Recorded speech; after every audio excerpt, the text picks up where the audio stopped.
Organic chemistry bye पाखी में। और आज का जो हम टॉपिक करने जा रहे हैं वो है हैलोजिनेशन। हैलोजिनेशन में हम एल्केन की रिएक्शन हैलोजन के साथ HBU यानी कि अल्ट्रावायलेट रे की प्रेजेंस में करवाते हैं। देखिए एल्केन जैसे कि हमने ले लिया मैथेन, उसकी रिएक्शन हम कराएंगे क्लोरीन के साथ Cl2 के साथ, जिससे कि हमें प्राप्त होगा CH3Cl प्लस HCl। ये है एल्केन जिसकी रिएक्शन हमने क्लोरीन यानी हैलोजन के साथ कराई, जिससे कि एल्किल हैलाइड का फॉर्मेशन हुआ। इसमें रेडिकल फॉर्मेशन होते हैं और HBU की प्रेजेंस में ये प्रोसेस होगी। ये HBU की लाइट जो होगी वो क्लोरीन के बीच के बॉन्ड को ब्रेक कर देगी, जिससे कि जो इसमें रेडिकल फॉर्मेशन होगी क्लोरीन की Cl प्लस Cl रेडिकल, वो जाके कार्बन और हाइड्रोजन के बॉन्ड को ब्रेक करेंगे, जिससे कि कार्बन और हाइड्रोजन में भी फ्री रेडिकल का फॉर्मेशन होगा।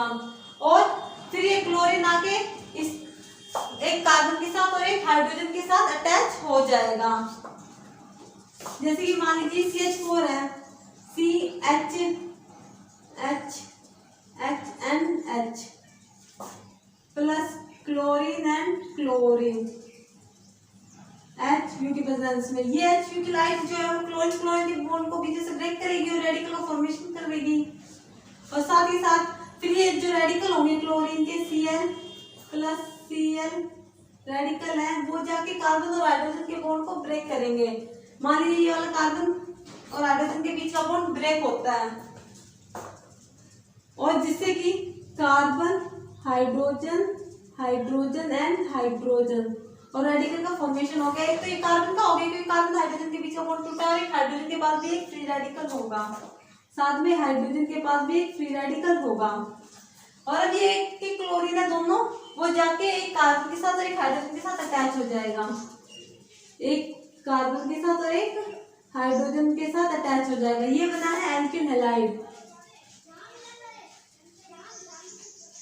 एल्किल हैलाइड, ये एल्किल हैलाइड जो फॉर्मेशन होती है लैब में, तो ये प्रोसेस करानी इम्पॉसिबल है, क्योंकि इसमें जो हमें कंपाउंड प्राप्त होंगे वो मिक्सड कंपाउंड प्राप्त होंगे और जिसे आइसोलेट नहीं किया जाएगा।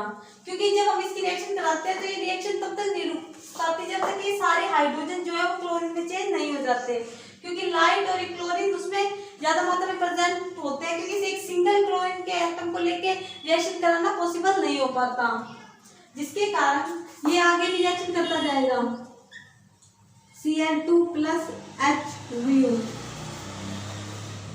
और जिसके बाद मान लीजिए इस कार्बन और हाइड्रोजन के बीच का बॉन्ड ब्रेक होता है, तो अब बनेगा chlorine chlorine hydrogen and hydrogen, क्योंकि अब की बार ये वाला कार्बन हाइड्रोजन के बीच का बॉन्ड ब्रेक किया है। साथ में बना है HCl। फिर क्योंकि अभी दो हाइड्रोजन और बचे हुए हैं, फिर रिएक्शन होगी Cl2 प्लस HBU। फिर इनमें से एक हाइड्रोजन मान लीजिए ये वाला के बीच का बॉन्ड ब्रेक होगा, carbon chlorine chlorine chlorine plus hydrogen, साथ में बनेगा HCl। फिर रिएक्शन होगी Cl2 और HBU के साथ, फिर carbon chlorine chlorine chlorine and chlorine, carbon tetra chloride प्राप्त हो गया। अब इनमें से एक सिंगल इस एल्किल हैलाइड को आइसोलेट करना पॉसिबल नहीं है, तो इंडस्ट्रियल मेथड में ये पॉसिबल हो पाता है। अब हम देखते हैं, तो एक सिंगल कार्बन की बात होगी। अब हम देखते हैं कि जब कार्बन की चेन होगी तो किस प्रकार से रिएक्शन होगी।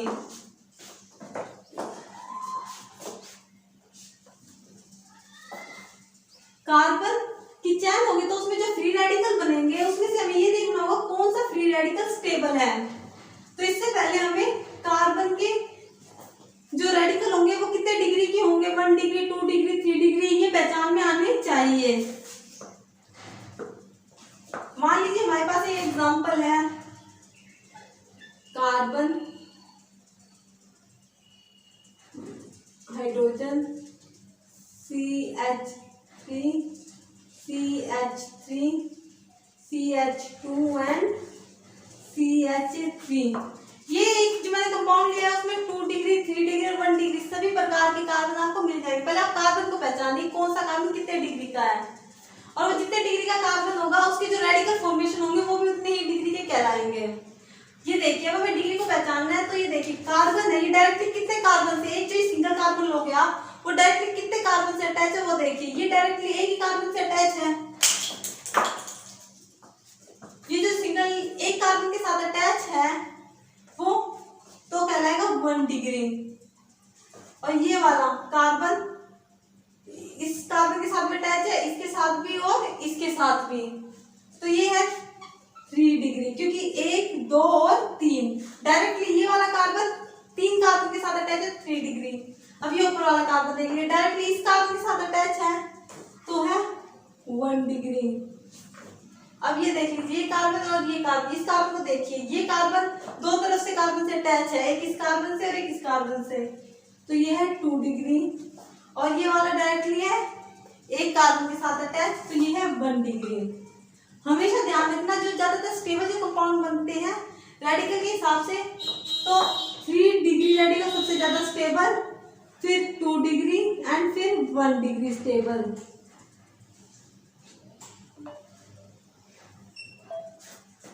अब आप देखिए, ये 3 डिग्री, 2 डिग्री या 1 डिग्री किस प्रकार से स्टेबल होते हैं। मान लीजिए आप लीजिए carbon CH3 CH3 CH3 and hydrogen, फिर एक और कार्बन, एक hydrogen hydrogen CH3 and CH3, carbon hydrogen hydrogen hydrogen and CH3। अब इसमें देखिए, ये कार्बन डायरेक्टली कितने कार्बन से जुड़ा हुआ है, 3 से, तो 3 डिग्री। 2 कार्बन से डायरेक्टली अटैच है, ये बीच वाला कार्बन, तो 2 डिग्री। और ये डायरेक्टली एक कार्बन से अटैच है, ये वाले कार्बन की बात कर रहे हैं हम, जो बीच में जो कार्बन है इसके लिए। तो देखिए, इस कार्बन को देने के लिए 1, 2 और 3 कार्बन प्रेजेंट है, उसे अगर रेडिकल फॉर्मेशन होते हैं, कार्बोकटाइन होते हैं अगर फॉर्मेशन, तो इसे देने के लिए 3 है। अगर कार्बोकटाइन की हम बात करते हैं तो उसमें प्लस आई इफेक्ट काम आएगा, प्लस आई इफेक्ट के कारण ये सब CH3 group plus I effect show करते हैं, जिसके कारण ये इलेक्ट्रॉन देंगे इसको स्टेबल बनाने के लिए। इसी प्रकार कार्बोकटाइन की प्रकार फ्री रेडिकल में भी ये स्टेबिलिटी प्रदान करेंगे। मान लीजिए आप, अगर ये 1 डिग्री है तो इसे देने के लिए सिर्फ एक ही कार्बन है जो प्रेजेंट होगा। जैसे 1 डिग्री से देने के लिए स्पॉट केवल एक कार्बन है, वहीं ये जो 3 डिग्री से स्पॉट देने के लिए एक ये कार्बन, एक ये कार्बन और एक ये कार्बन होगा। इसी प्रकार इसे स्पॉट करने के लिए 2 कार्बन है अगर ये रेडिकल फॉर्मेशन करता है, और अगर ये वाला है तो इसे देने के लिए सिर्फ केवल एक ही है, ये वाला कार्बन। अब ये बात होगी कि फ्लोरीन, क्लोरीन, ब्रोमीन और आयोडीन अलग अलग प्रकार से शो करेंगे कि कोई 3 डिग्री ज्यादा बनाएगा, कोई 1 डिग्री और कोई 2 डिग्री ज्यादा बनाएगा। अब हमें ये चेक करना है कि इनमें से कौन कौन से किस प्रकार से कितने मेजर प्रोडक्ट या माइनर प्रोडक्ट बनाएंगे। जो आयोडीन होता है, केवल मैथेन की बात करें अगर हम लेकर, एक बार आयोडीन की करते हैं, देखिए मैथेन के साथ करते हैं कार्बन की चेन करने से पहले, CH4 मैथेन है, अगर हम उसकी रिएक्शन आयोडीन के साथ कराते हैं, आयोडीन एक एक्सेप्शन केस है जिसके कारण ये रिवर्स में रिएक्शन को ले जाता है। फ्लोरीन, क्लोरीन, ब्रोमीन में ऐसा कुछ नहीं होता। आयोडीन में क्या होगा, I2 है जिसकी रिएक्शन करवाएंगे HU की प्रेजेंस में, तो बनेगा CH3I प्लस HI। अब ये रिएक्शन रिवर्स में चली जाएगी, अब ये रिएक्शन रिवर्स में चली जाएगी ऐसे। ये रिएक्शन रिवर्स में क्यों जाती है, क्योंकि इसमें जो HI फॉर्मेशन हुआ है ये स्ट्रॉन्ग रिड्यूसिंग एजेंट है, स्ट्रॉन्ग रिड्यूसिंग एजेंट है। ये जो स्ट्रॉन्ग रिड्यूसिंग एजेंट होते हैं वो इस कंपाउंड को हाइड्रोजन देने का काम करेंगे। ये वाला जो हाइड्रोजन है इसे काम देने का, उसे हाइड्रोजन देने का काम ये वाला HI करेगा, और जिसके कारण जैसे इसे हाइड्रोजन मिलेगा आयोडीन रिमूव हो जाएगा। हाइड्रोजन यहाँ से निकल जाएगा, जिसके कारण I2 का फॉर्मेशन होगा और CH4 में आयोडीन आके जुड़ जाएगा। अगर हमें ये रिएक्शन करवानी है तो हमें HI को यहाँ से हटाना पड़ेगा। HI को हटाने का एक ही तरीका है कि यहाँ पे अगर स्ट्रॉन्ग रिड्यूसिंग एजेंट बन रहा है तो हमें स्ट्रॉन्ग ऑक्सीडाइजिंग एजेंट इसमें मिलाना होगा। स्ट्रॉन्ग ऑक्सीडाइजिंग एजेंट इसमें मिलाना होगा। जैसे कि मान लीजिए HiO3 जैसे कंपाउंड में मिलाया जाएगा तो HI है जो ये, जैसे हम इस कंपाउंड में इसको मिलाएंगे, HI को डालेंगे इस कंपाउंड में तो ये HI के साथ रिएक्शन करेगा। ये क्या करेगा, I2NH2O का फॉर्मेशन करेगा। अब इस रिएक्शन को बैलेंस करते हैं। यहाँ 5H and 3I2 and 3H2O, 3H2O आएगा यहाँ पे 3H2O। अब यहाँ देखिए हाइड्रोजन की संख्या काउंट कीजिए, क्या पूरी है? 5 हाइड्रोजन, हाइड्रोजन 5 जो है ये हाइड्रोजन और आयोडीन दोनों के लिए ही है, और 5 हाइड्रोजन है और एक ये हाइड्रोजन, बन गए 6 हाइड्रोजन। तो देखिए आप पे 3 दूनी 6 हाइड्रोजन यहाँ पूरे हो रहे हैं, हाइड्रोजन की संख्या पूरी हो रही है। अब बात करते हैं ऑक्सीजन की। ऑक्सीजन है 3 ऑक्सीजन, तो यहाँ पे देख लीजिए 3 है ये इस हाइड्रोजन के लिए भी और इस ऑक्सीजन के लिए भी, तो यानी ऑक्सीजन के नंबर भी पूरे हो रहे हैं 3। और रही बात आयोडीन की, आयोडीन है 5 और एक ये वाला हाइड्रोजन 6 हो गए, तो 3 दूनी 6, तो ये रिएक्शन बैलेंस हो गया। और अब हम करते हैं कि अगर चैन में होंगे तो किस प्रकार से रिएक्शन होगी और कौन से मेजर प्रोडक्ट बनेंगे। जो फ्लोरीन होगा वो सबसे छोटा एटम है, और वो जो छोटा एटम होने के कारण उसमें लेस स्टेरिक हिंड्रेंस पाई जाती है। फ्लोरीन की जो नेचर है पहले हम उसके बारे में बात करते हैं। फ्लोरीन में लेस स्टेरिक हिंड्रेंस है, लेस स्टेरिक हिंड्रेंस, जिसके कारण वो रिएक्टिव नेचर का होगा। रिएक्टिव नेचर, रिएक्टिव नेचर क्या होते हैं देखिए, जैसे भी मतलब फ्लोरीन के साथ रिएक्शन कराएंगे हम ये रिएक्शन, तो सबसे पहले ये जो अटैक करेगा वो बाहर वाले कार्बन पे करेगा। बाहर की तरफ कौन कौन से देख लीजिए, बाहर की तरफ जैसे ये 1 डिग्री है, 1 डिग्री है, 1 डिग्री है, ये बाहर कोनों के कार्बन है, उन पे अटैक करेगा सबसे पहले। तो यानी इसकी नेचर क्या रहेगी, रिएक्टिव नेचर है उसकी। उसे ये नहीं मतलब कि हम स्टेबल कौन से बनेंगे, स्टेबल हमेशा कौन से बनते हैं, 3 डिग्री रेडिकल सबसे ज्यादा स्टेबल होते हैं, फिर उससे कम 2 डिग्री और उससे कम होते हैं 1 डिग्री। उसे स्टेबिलिटी से कोई मतलब नहीं है, उसे बस एकदम से रिएक्शन करनी है, उसे बाहर की तरफ जो भी कार्बन मिलेगा उससे करेगा वो। तो सबसे पहले वो करना चाहेगा 1 डिग्री पे ही अटैक करेगा। तो इस हिसाब से बातें होते हैं कि 1 डिग्री में वो सबसे पहले मेन जो प्रोडक्ट बनाएगा वो 1 डिग्री पे जाके अटैक करेगा। तो इसके लिए 1 डिग्री सबसे पहले बनेगा या मेजर बनेगा 1 डिग्री के कंपाउंड, फिर 2 डिग्री और फिर इसके बाद है 3 डिग्री। ये तो बात होगी फ्लोरीन की। अब बात करते हैं ब्रोमीन की। ब्रोमीन की, ब्रोमीन एंड आयोडीन दोनों की सेम नेचर होगी। ये दोनों ही सिलेक्टिव नेचर के होते हैं।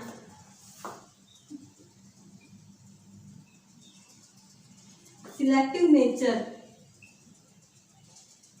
सिलेक्टिव नेचर का मतलब ये है कि वो ये देखेंगे कि कहाँ हमें कंपाउंड स्टेबल प्राप्त होगा, जो जहाँ पे भी उन्हें स्टेबल प्राप्त होगा वो वहां पे जाके मेन प्रोडक्ट बनाएंगे या मेजर प्रोडक्ट फॉर्मेशन करेंगे। तो उनके हिसाब से 3 डिग्री सबसे ज्यादा स्टेबल होगा, फिर 2 डिग्री और फिर 1 डिग्री। आइए अब इस क्वेश्चन का आंसर करते हैं कि अगर हम फ्लोरीन लेंगे तो क्या होगा और ब्रोमीन या आयोडीन लेंगे तो क्या होगा। अब हम क्वेश्चन करते हैं ये वाला।